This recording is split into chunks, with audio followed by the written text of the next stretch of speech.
A finalidade desse nosso trabalho é demonstrar o efeito, ou vamos dizer, o resultado que se dá num circuito RLC, que pode se tornar ressonante.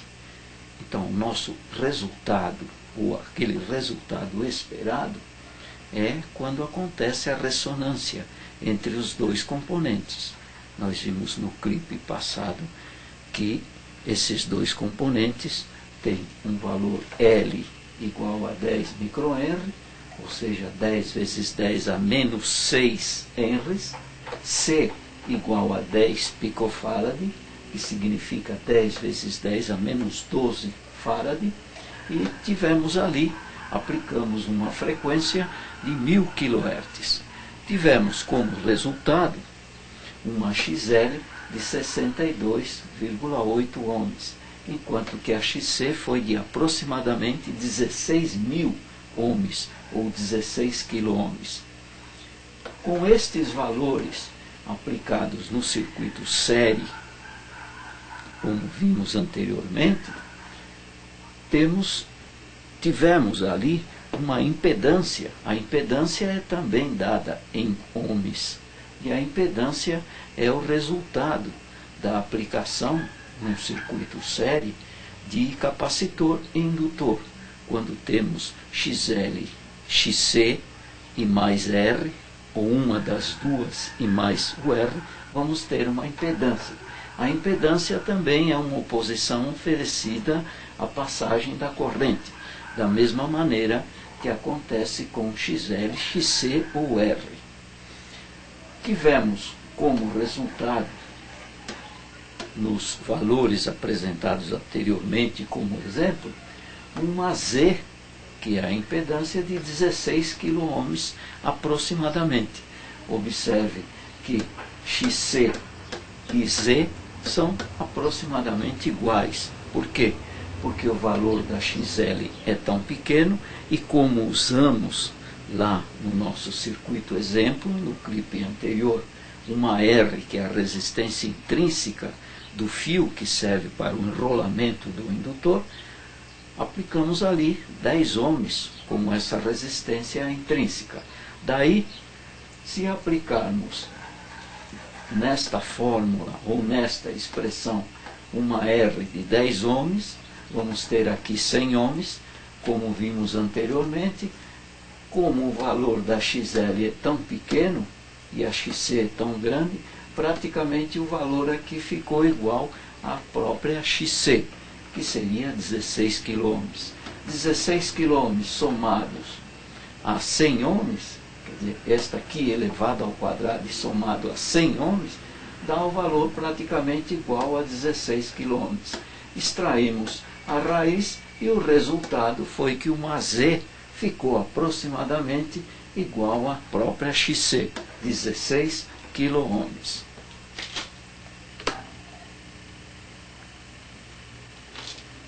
Esse resultado obtido anteriormente não é aquele resultado que nós queremos mostrar ou demonstrar, que é o resultado de uma ressonância entre dois componentes, L e C, ou um capacitor e um indutor.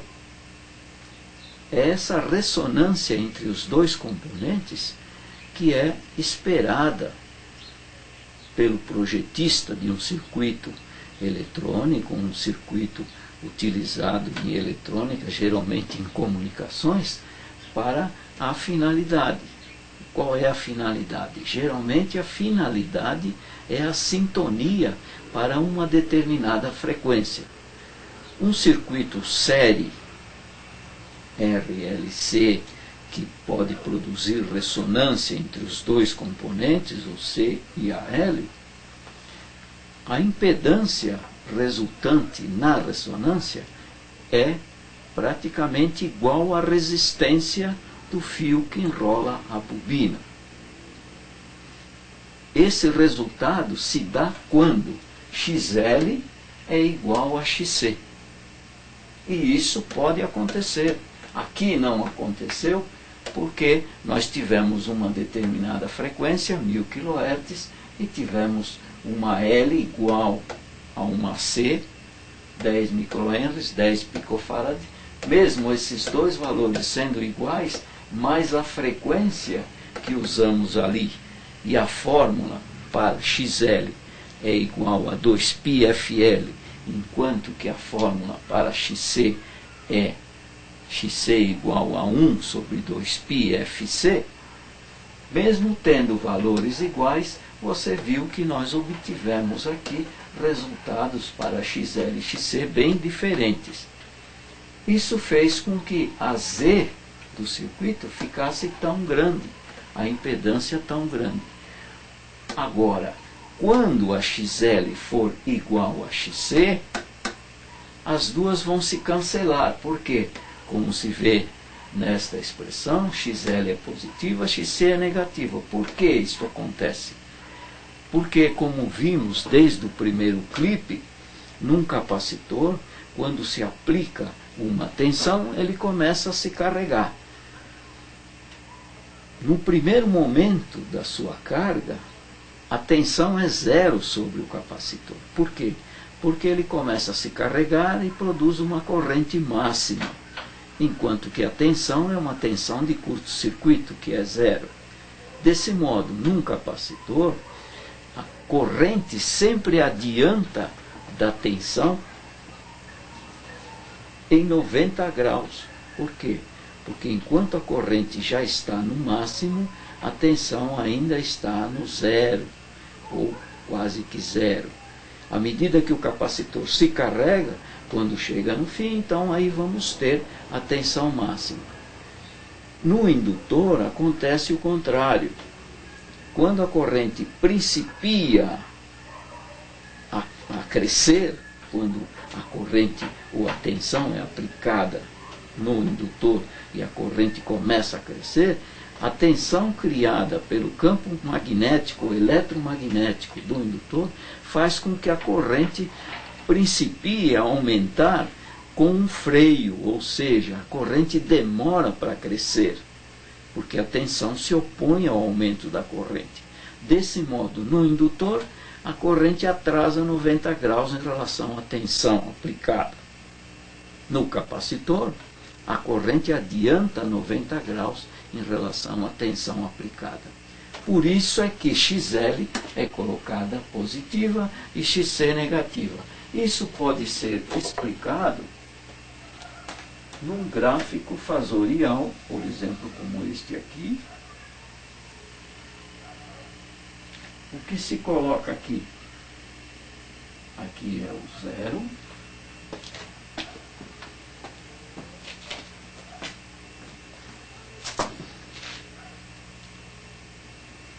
O gráfico fasorial é semelhante a um gráfico vetorial.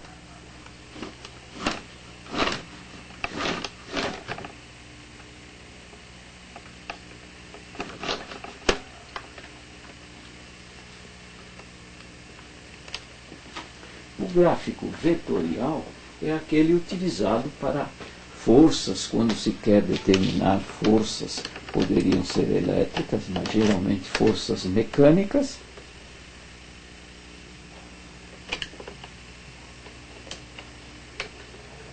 E o gráfico fasorial é chamado gráfico fasorial porque o vetorial ele possui 3 dimensões, enquanto que o fasorial é apenas 2 dimensões. Então, o fasorial, aqui eu tenho 0, aqui eu tenho também 0 graus, aqui em cima eu vou ter 90 graus positivos. O que eu coloco aqui? XL. Embaixo eu tenho também um outro fasor, que vai se chamar de XC. XC, quanto está aqui? Menos 90 graus, ou 270 graus. Por isso é que aqui XC é negativa. Negativa em relação ao 0 grau.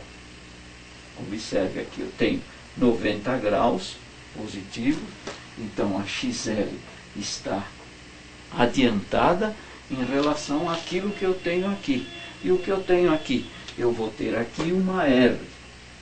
No nosso caso, com aqueles valores dados anteriormente, a R vai ficar pequenininha aqui, porque ela é 10 ohms. Quanto foi XL? Também pequenininho, aqui em cima. Quanto era? 62,8 ohms.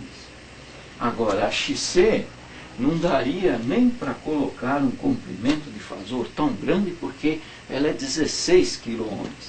Ela vem aqui embaixo. 16 kΩ aqui. Esta forma de aplicar, vamos dizer, a gente analisar um circuito ressonante, um circuito de radiofrequência, um circuito elétrico que contém capacitor e resistor, o que a gente está fazendo aqui é utilizar uma expressão, ou vamos dizer, formas de expressar do Teorema de Pitágoras. Onde é utilizado o Teorema de Pitágoras? Dentro da trigonometria. Então, o sistema matemático, que se chama trigonometria, é que usa essas relações entre ângulos de vetores ou de fasores. Neste caso, o que a gente teria aqui como resultado dos valores que colocamos, nós teríamos isto aqui.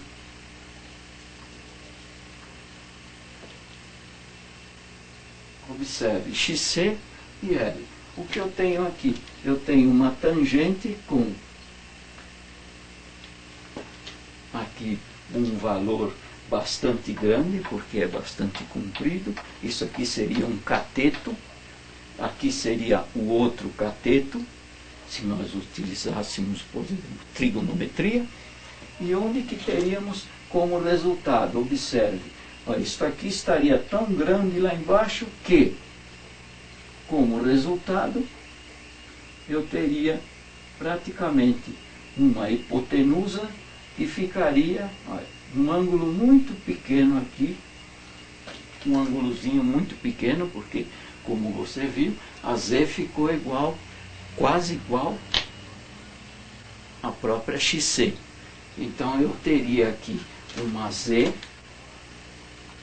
essa Z é determinada pelo Teorema de Pitágoras, com esta fórmula aqui, e esta tangente, que é igual a este cateto dividido por este cateto, obtemos ali um ângulo. Esse ângulo seria este aqui, seria um ângulo bastante pequenininho, próximo da própria XC.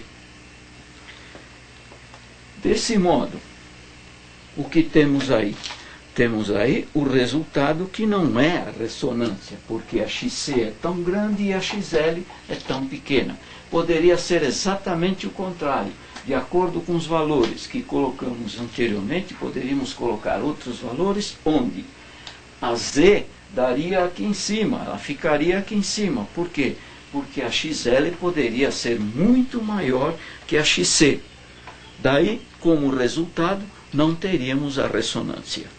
No próximo clipe, continuaremos esse nosso cálculo e vamos ver o que acontece com a corrente no circuito ressonante série, que eu vou demonstrar colocando alguns outros valores. Observe, vamos colocar este circuito aqui e vamos determinar os valores de corrente e vamos ver o que acontece quando surge a ressonância. O resultado que nós esperamos, que é a ressonância entre L e C, o indutor e o capacitor.